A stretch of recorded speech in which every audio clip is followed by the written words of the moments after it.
Isaías capítulo 30.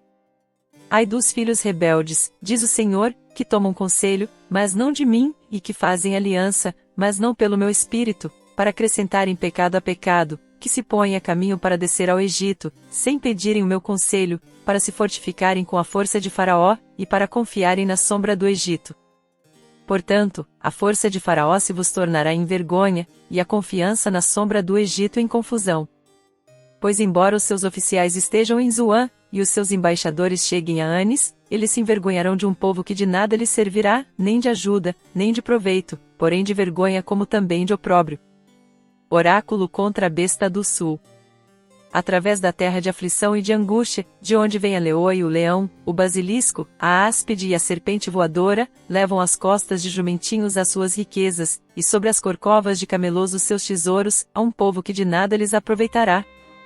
Pois o Egito os ajuda em vão, e para nenhum fim, pelo que lhe tenho chamado Raabe que não se move. Vai pois agora, escreve isso numa tábua perante eles, registra-o num livro, para que fique como testemunho para o tempo vindouro, para sempre. Pois este é um povo rebelde, filhos mentirosos, filhos que não querem ouvir a lei do Senhor, que dizem aos videntes, não vejais, e aos profetas, não profetizeis para nós o que é reto, dizei-nos coisas aprazíveis, e profetizai-nos ilusões, desviai-vos do caminho, apartai-vos da vereda, fazei que o Santo de Israel deixe de estar perante nós.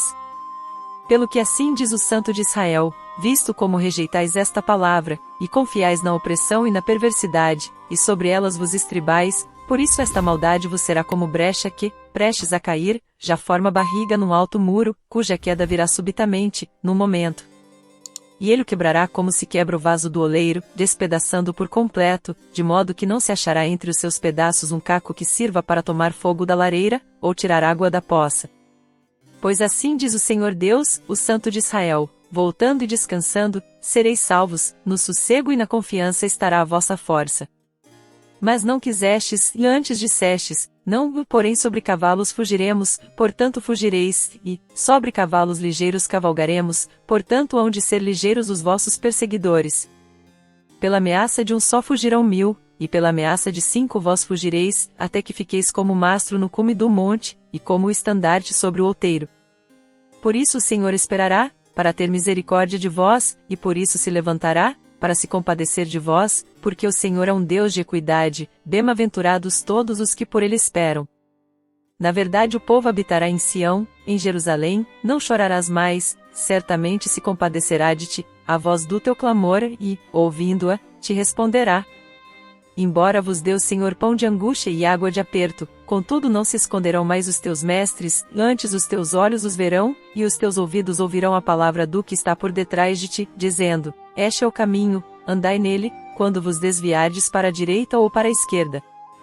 E contaminareis a cobertura de prata das tuas imagens esculpidas, e o revestimento de ouro das tuas imagens fundidas, e as lançarás fora como coisa imunda, e lhes dirás, fora daqui.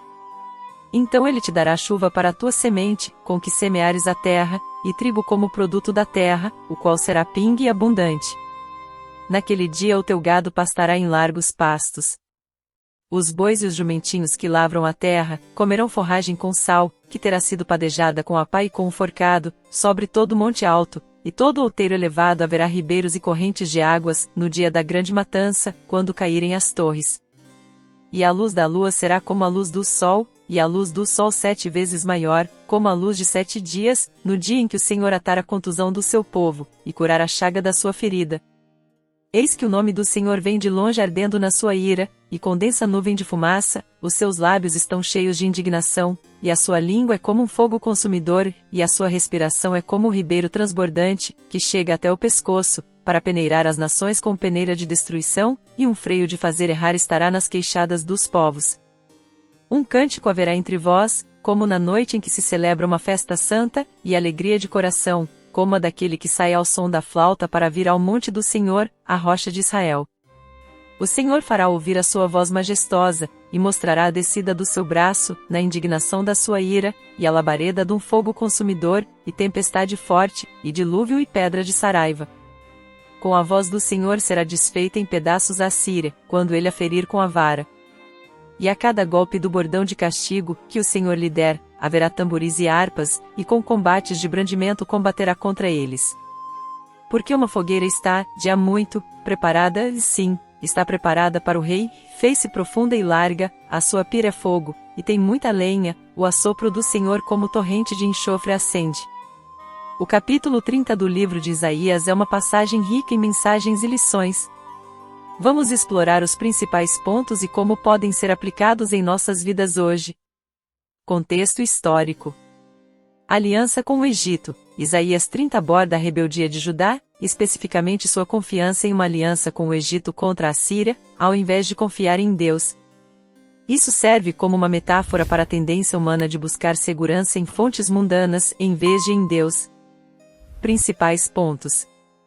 Consequências da desobediência, versos 1 a 7. O texto começa repreendendo Judá por buscar ajuda no Egito, em vez de confiar em Deus. Isso nos lembra que as soluções humanas, sem a orientação de Deus, muitas vezes falham. Advertência contra a rebelião, versos 8 a 14. Deus ordena que Isaías registre a rebelião de Judá como um testemunho contra eles. A passagem ressalta a importância de ouvir e obedecer a palavra de Deus.